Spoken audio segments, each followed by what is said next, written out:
사랑하는 성도 여러분, 어제 하루도 주의 은혜 가운데 평안하셨습니까? 2021년 9월 28일 화요일 아침 매일 성경 말씀 묵상 시간입니다. 다 같이 사도신경으로 신앙 고백하며 오늘 말씀 묵상 시간 함께 시작하겠습니다. 나는 전능하신 아버지 하나님, 천지의 창조주를 믿습니다. 나는 그의 유일하신 아들 우리 주 예수 그리스도를 믿습니다. 그는 성령으로 잉태되어 동정녀 마리아에게서 나시고 본디오 필라도에게 고난을 받아 십자가에 못 박혀 죽으시고 장사된 지 사흘 만에 죽은 자 가운데서 다시 살아나셨으며 하늘에 오르시어 전능하신 아버지 하나님 우편에 앉아 계시다가 거기로부터 살아있는 자와 죽은 자를 심판하러 오십니다. 나는 성령을 믿으며 거룩한 공교회와 성도의 교제와 죄를 용서받는 것과 몸의 부활과 영생을 믿습니다. 아멘.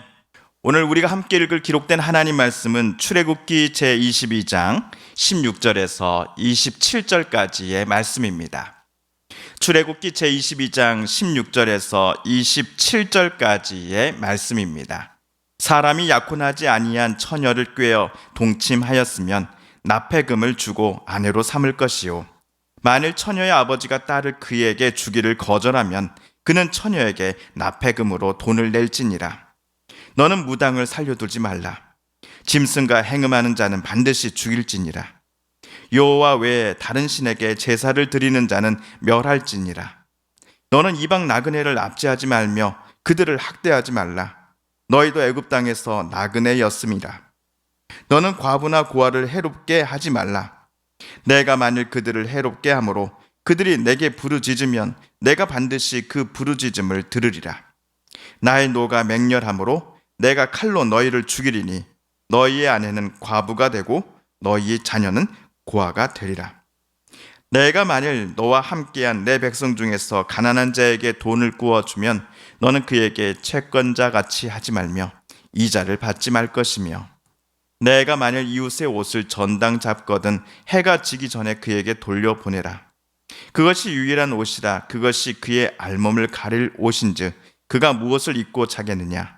그가 내게 부르짖으면 내가 들으리니 나는 자비로운 자임이니라. 아멘. 지난주 우리는 배상법에 대해 함께 읽었습니다. 배상과 보상, 이 차이를 이제는 조금 구분하셨지요? 배상과 보상은 상대방에게 내가 손해를 끼친 것 갚아준다는 점에서는 모두 같습니다. 하지만 무엇을 하다가 손해를 끼쳤는지, 내가 어떻게 무슨 이유로 남에게 손해를 끼쳤는지에 따라서 배상과 보상은 구분됩니다. 배상은 내가 불법적으로 내 이익을 추구하려다가 상대방의 권리와 재산에 피해를 끼친 경우입니다. 이에 반해 보상은 나라와 공동체가 합법적인 틀 안에서 국가 계획 등을 시행할 때 일어나는 개인의 피해와 손해를 갚아주는 것을 가리킨다고 말할 수 있겠습니다. 지난주 읽은 배상법에서도 재판장이 고려했던 것은 고의성의 여부였습니다. 내 이익을 위해 남에게 피해를 가져다 주는 고의성이 있었는지의 여부를 재판부는 절대로 간과해서는 안 되었습니다. 자, 그러면 오늘 우리가 읽은 단락은 도덕법이 기록되어 있습니다. 먼저 16절 그리고 17절을 제가 세 번역으로 다시 읽어보겠습니다. 어떤 사람이 아직 약혼하지 않은 처녀를 꾀어서 건드리면 그는 반드시 신부의 몸값을 내고 그 여자를 아내로 맞아들여야 한다. 그 여자의 아버지가 자기 딸을 그에게 절대로 주지 않겠다고 하면 그는 처녀를 신부로 데려올 때 내는 값에 해당하는 금액을 치러야 한다. 16, 17절은 어떤 청춘 남녀가 혼인 관계가 아님에도 혼전 성관계를 맺은 상황에 대한 규례를 말하고 있습니다.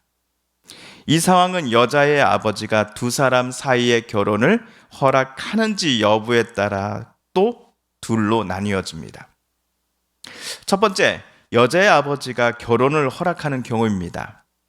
16절에 따르면 그 남자는 혼전 관계를 맺은 여인을 아내로 반드시 맞이해야 하고 신부의 집에 결혼 지참금을 가져다 줘야 합니다. 둘째, 여자의 아버지가 결혼을 허락하지 않는 경우는 어떻게 될까요?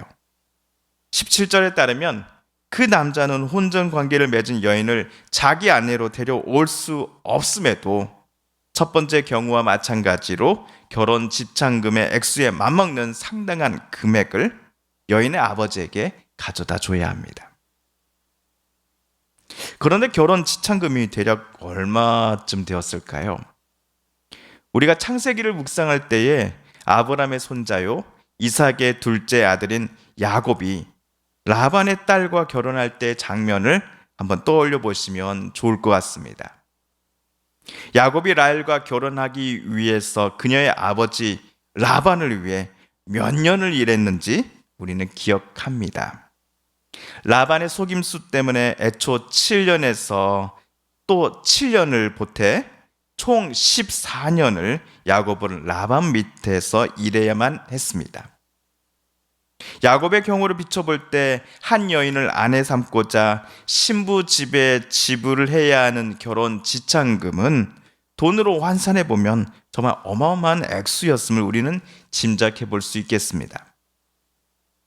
그렇다면 결혼 허락 여부와는 관계없이 혼전 관계를 맺은 남자는 무조건 엄청난 지참금을 여인의 가정에 지불해야 한다는 것, 또한 남자는 반드시 그 여인을 자기 아내로 삼을 준비를 하고 있어야 된다는 것, 이런 것들을 명하는 법 규례는 남녀 사이의 혼전 관계를 억제하는 데 어느 정도 영향을 줬을 것입니다. 또한 혼전 관계를 맺은 남자는 여인의 삶을 반드시 책임져야 한다라고 하는 오늘 이 법 규정에서 모세 당시 남성 위주의 그 고대 근동 사회에서 여성의 인권을 반드시 지켜줘야 한다라고 하는 법 정신이 흐르고 있다는 것을 또한 우리는 보게 됩니다. 자, 그러면 이제 18절에서 20절로 넘어가 보겠습니다. 너는 무당을 살려두지 말라. 짐승과 행음하는 자는 반드시 죽일지니라. 여호와 외에 다른 신에게 제사를 드리는 자는 멸할지니라. 18절에서 무당을 살려두지 말라라는 것은 20절에서처럼 무당이 사람들로 하여금 여호와 하나님 외에 다른 신들에게 엎드려 절하게 하고 제사 드리도록 유도했기 때문일 것입니다. 19절은 하나님의 창조 질서를 파괴하는 행위입니다. 19절에 나오는 짐승과 행음하는 것은 가나안 원주민들이 행하고 있었던 종교 의식이었습니다.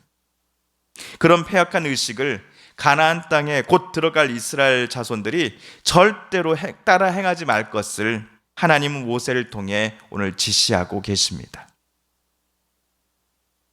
마지막으로 21절에서 27절까지 단락의 핵심 구절은 21절입니다. 너희는 너희에게 몸 붙여 사는 나그네를 학대하거나 억압해서는 안 된다. 너희도 이집트 땅에서 몸 붙여 살았던 나그네였다. 우리 속담에 개구리 올챙이 시절 기억 못한다가 있습니다. 이스라엘 사람들은 애굽에서 무려 400년 동안 종으로 살았습니다. 그렇기에 타국에서 외국인으로서 겪을 수밖에 없는 외로움과 말이 통하지 않음, 답답함, 그리고 원주민들로부터 받게 되는 따돌림 등의 그 아픔과 괴로움이 얼마나 큰 것인지를, 얼마나 쓰라린 것인지를 이스라엘 사람들은 마음속 깊은 곳에서 이미 갖고 있는 민족이라 할 수 있겠습니다. 그렇게 이스라엘이 가나안 땅에 들어가 정착하여 살 때에 자신들의 과거를 기억하면서 이방 나그네와 과부, 고아와 같은 이들을 섬기고 사랑할 것을 하나님은 모세를 통해 오늘 이스라엘에게 요청하고 계십니다. 그들이 힘이 없고 사회적으로 약자의 신분이라고 하여서 그들을 학대하고 압제하며 해롭게 해서는 절대로 안 된다라는 것을 하나님은 명령하셨습니다.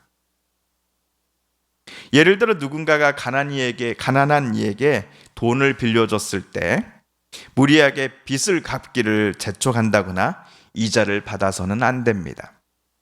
또한 겉옷을 담보로 잡은 사람은 해가 지기 전에는 옷 주인에게 반드시 돌려줘야 합니다.